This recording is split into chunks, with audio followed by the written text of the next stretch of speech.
Here are 5 things to consider when you're building your brand new construction home. So one of the biggest mistakes that I see a lot of people make when they're building their dream home is they're not putting enough planning and preparation into how they're gonna live in the space and how they're gonna utilize it. One of my biggest pet peeves is seeing cords coming from TVs, and it's just unsightly. If you're building brand new and you know that your TV is gonna go above your fireplace, make sure that your builder not only puts the support in for the TV mount, but also that they're putting the cable outlet, the Cat 5, or any sort of wiring for internet up there, along with an electrical plug, because then everything's gonna be tucked behind the TV and you're not gonna see it when you move in. The second thing to take into account when you're building your new construction home is do not cheap out on the cabinets. As a fellow kitchen lover myself, cabinets are one of the things that you do not want to skimp on. You want to make sure you're getting those pull-out drawers.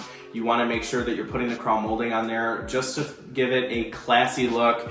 And also, do not forget about the pantry. Make sure that above the countertops, you're putting plenty of outlets for those small appliances, those air fryers, the rice cookers, everything along those lines to make your life easier, as well as building in another little beverage fridge so that it's not taking up space in the main fridge.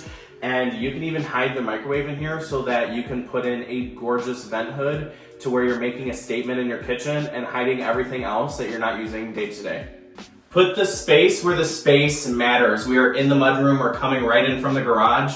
Do not make this a tiny little hallway to where you can barely kick your shoes off, and then every time you go into the garage, you're kicking your shoes out of the way. It personally drives me nuts. Make sure that you are putting a 36-inch door going in and out of your garage. That way, when you're coming in with groceries, kids, strollers, whatever you're coming in with, you're not dinging up the door frame. And then also make sure that your builder is putting in a custom organizer with a little bench. You can throw your shoes in, put your coats up. You're not dealing with a bifold door in a horrible spot to where you're opening one door to open another. So make sure that you have a drop zone and you're making this space at a minimum, I would say 4 feet, 5 feet is gonna be preferred. One of my favorite upgrades that people are putting in houses that I'm seeing nowadays are the transom windows in the bathrooms to let in some natural light, so you're not stealing valuable wall space for your mirror, but you're also getting that natural light. You're creating privacy so none of your neighbors can see in your bathroom, and you're gonna spend so much time in your master bathroom. Don't skimp on the shower.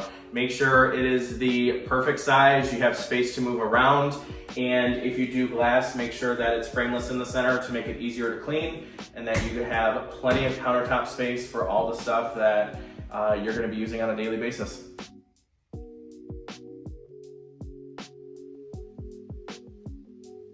And we're in the master bedroom. Make sure that you're planning ahead and putting furniture in on your floor plan so that you know how you're going to lay the space out, and just a small little prep that is going to save you so much time and effort in the beginning and planning where your TVs are going. You don't necessarily have to finish your basement right as soon as you're done building. So one thing to keep in mind for the 5th and final thing that I would take into account when building your new home is making sure that your ceiling height is at least 9 feet in the basement. The extra ceiling height in a basement makes such a difference.